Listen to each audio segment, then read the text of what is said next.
24 আগস্টে দিল্লিতে পালিয়ে যেতে বাধ্য হন শেখ হাসিনা। এরপর থেকেই কবে ফিরছেন শেখ হাসিনা, এই প্রশ্ন এখন ঘোরে আওয়ামী লীগ নেতাকর্মীদের মুখে। যদিও এই প্রশ্নের কোনো স্পষ্ট উত্তর এখনো নেই, বরং বাস্তবতা হলো তিনি দিল্লিতে আছেন, তার বিরুদ্ধে মৃত্যুদণ্ডের রায় রয়েছে, আওয়ামী লীগের কার্যক্রম নিষিদ্ধ, আর বাংলাদেশে নির্বাচন মাত্র 2 সপ্তাহ দূরে। ঠিক এমন সময় ভারতের একটি প্রভাবশালী গণমাধ্যম তাকে প্রশ্ন করল, বাংলাদেশে অবতরণের পর আপনার অগ্রাধিকার কি হবে? কবে ফিরবেন সেটা নয়, কি করবেন সেটাই প্রশ্ন।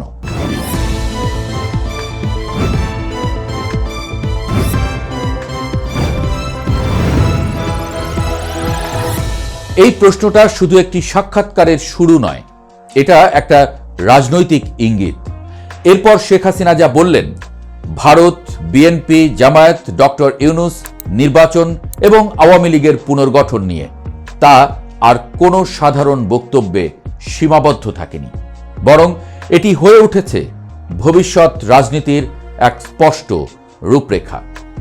এই সাক্ষাৎকার কি শেখ হাসিনার ফেরার প্রস্তুতির বার্তা, নাকি বিএনপির জন্য নতুন এক মেরুকরণের সংকেত?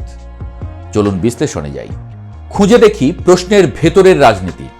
এই সাক্ষাৎকারে সবচেয়ে অস্বাভাবিক বিষয়টা ছিল প্রশ্নের ধরন। কারণ যাকে প্রশ্ন করা হচ্ছে তিনি শুধু সাবেক প্রধানমন্ত্রী নন, তিনি এখনো ভারতে অবস্থানরত, বাংলাদেশের আদালতে মৃত্যুদণ্ডপ্রাপ্ত এবং তার দল রাষ্ট্রীয়ভাবে নিষিদ্ধ।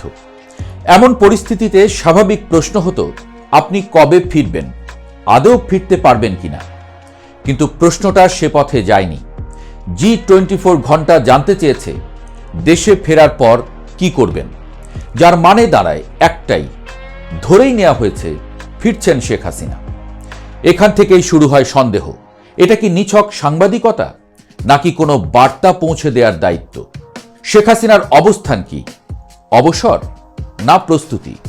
এই প্রশ্নের উত্তরে শেখ হাসিনা কোনো দ্বিধা রাখেননি।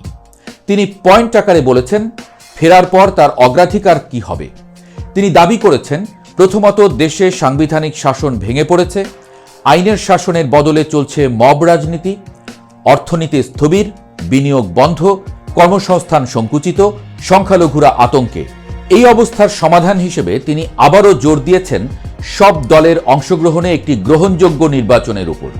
গুরুত্বপূর্ণ বিষয় হলো, তিনি বলেছেন সেই নির্বাচনে ফল যাই হোক আওয়ামী লীগ তা মেনে নেবে, সরকারে থাকুক বা বিরোধী দলে, দুভাবেই।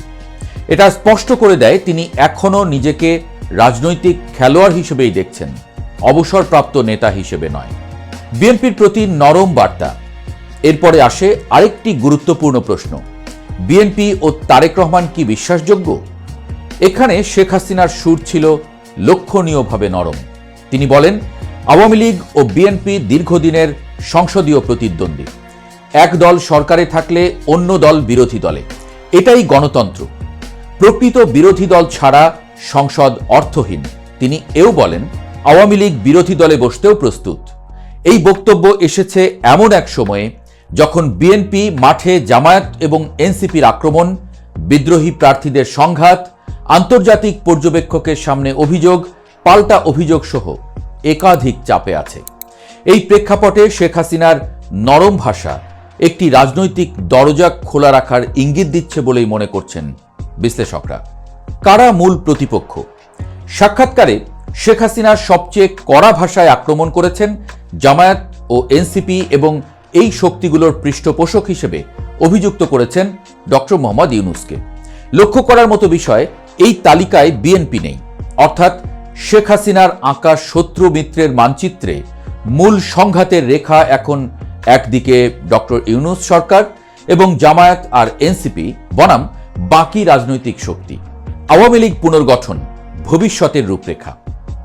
শেখ হাসিনা স্পষ্ট করে বলেন, আওয়ামী লীগ কোনো পরিবার ভিত্তিক দল নয়, এটি একটি গণভিত্তিক রাজনৈতিক সংগঠন।